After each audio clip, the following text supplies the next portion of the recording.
What's up, Mr. Kid 50 Cent? It's the talk of New York, Tom Diego. It's your man Lloyd Banks. Young Buck. Okay. So Kid. That nigga eyes a mother.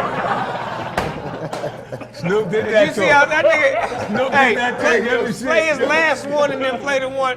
That nigga went from, hey, it's the homie That's gonna be on the Kid. bloopers. Hey, it's the homie Kid. Got the bucket with that shit, boy.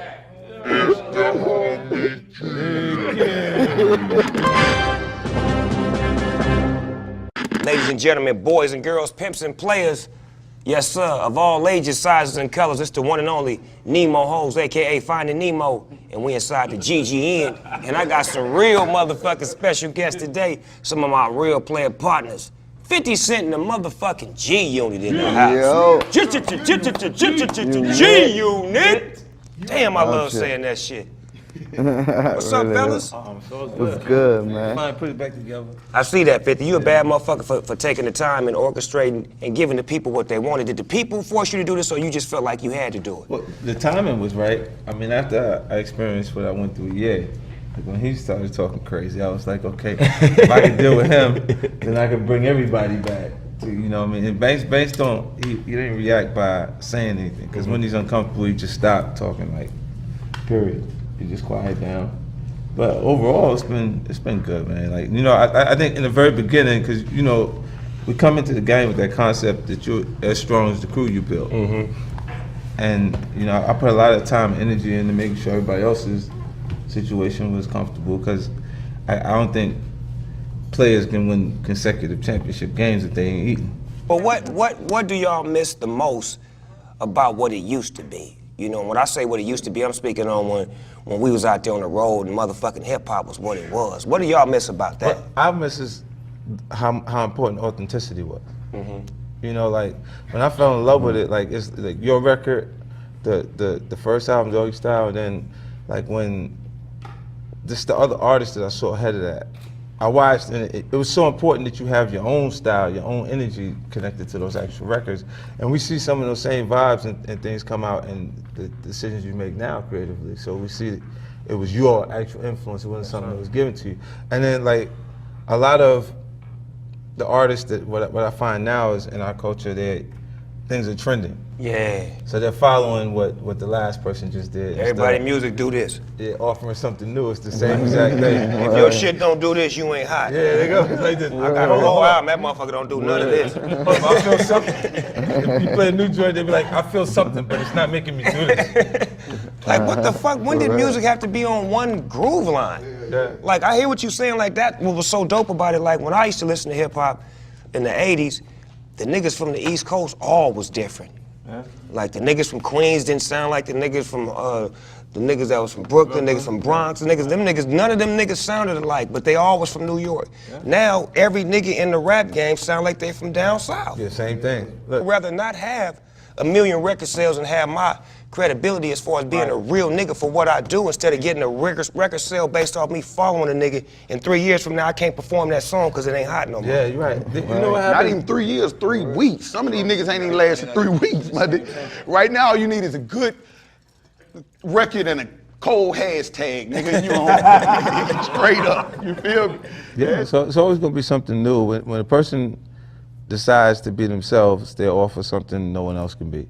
Yeah, because once you be you, who could be you but you? All right. That's what's wrong right now. Everybody trying to rap the same style with the, I don't know who created it, if it was Future or Migos, but all them niggas sound the same.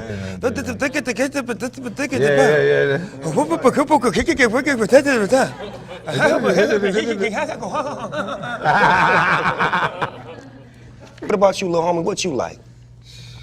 You like women, right? That we got him. He like it weed right now. I want to fuck with him now. Let me ask you a question. The nigga tried to warn you, but you just said when you sit down, man. He told you, man. I had to set him. Banks, I want to ask you, when you was doing those hot records, because I heard you on a couple of hot records before getting back with G-Unit. How did that make you feel to still be respected and have your love without disrespect? Like, you didn't have to diss nobody.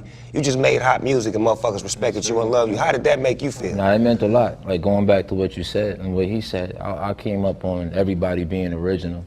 And thanks to artists like yourself, you know, just watching you be calm and be who you are.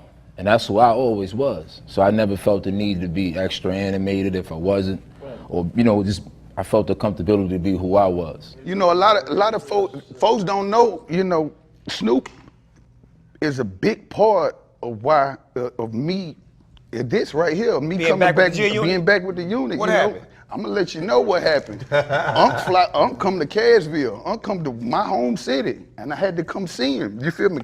Get over here. The last thing he told me was, "Get your shit right, man. Get your shit right with Filth." You understand? And that's what I did. And I told him, I said, "Next time you see me, I'm gonna be right here where I need to be. I'm gonna be on top." And it feel good to sit here and know that I used what you told me. I told you, I said, man, I'm gonna listen. 50 a good nigga, man, and niggas need to know that. See, we always look at how 50 be acting a fool on Instagram and clowning. You know what I'm saying? You be doing your thing, you be acting a motherfucking fool, but beneath all of that is a real, genuine nigga who really love his niggas and take care of motherfuckers. And see, you gotta respect that. That's what overwhelms everything. That's why I always go to war for 50. You know what I'm saying? Niggas know I go to war for this nigga right Every here. single time, like even when we did, like in the beginning, the first record that I did, the first real feature was the PIMP remix. Because everything else, everyone else was in-house. It was M, it was that's the only music video we shot off of Get Rich or Die Trying that wasn't already recorded as that song on the in the very album. beginning. Because the only thing that was missing from the record was Snoop. We had Nate, we had On 21 Questions, we had Dre, like everything was there, and I was fixing it with that. You know what I'm saying? That But motherfucker was classic. The video, the performances, all that shit. That shit. Them pimps love you today, to this day. you gave a lot of them pimps 5 years to they pimping. Like you added, some of them niggas was finna retire. They was like, hold on, I'm back, I baby. got 5 more years of this shit. Y'all gonna do a G-Unit movie? we gonna do something. We'll do something. Like I don't know if I'll make it, huh? That's the first time I heard that. Yeah, that's a good idea. I mean, you got this nigga right here that been in movies with Robert De Niro. And it can get anybody. This is one nigga that I know that can get anybody in Hollywood. I don't know how the fuck you do with 50, but I done seen you in movies with some of the motherfucking greatest actors in the world. I'm like, how the fuck this nigga get Robert De Niro? This nigga turn around and do another movie with Bruce Willis, and I'm like, cuz this nigga, how is he connected with all these motherfuckers? Man, what's going on? With that Forrest Whitaker project though, when I did perform with Forrest and De Niro, after that, I've been like, I ain't been in no room where I was intimidated. Them That was the biggest niggas in the game. I did Righteous Kill with Pacino and De Niro, and then This nigga been in the movie. This nigga been in the movie with Tony Montana. Hold on. The nigga from Casino. Forrest Whitaker, like blacker than Forrest Whitaker neck. This nigga done been in the movie. I only been in the movie with Denzel Washington. 50 Cent, what's the first thing you do or think of when you wake up in the morning? I'm usually thinking where am I at? Like what? Because if we touring or we somewhere else, like I look around and say, oh, who is this bitch? This with me? This shit called Finish the Sentence 50. I'm gonna ask you these questions. I'm gonna start them and you finish it. Okay. I always wake up. Thinking about money. If I could work with anybody, dead or alive, I'd want to work with. Tupac. If I could see anybody dead or alive perform, I'd want to see. Michael Jackson. Straight up, right? Yeah. I look for blank in a woman. I was looking for something different, so I walked in here, Snoop, and they said, "Shorty, the blue." I said, "Right there." He's a real pimp. Don't let the song fool you. I'm 50 Cent and I'm a Drug dealer, but I do a lot of new shit.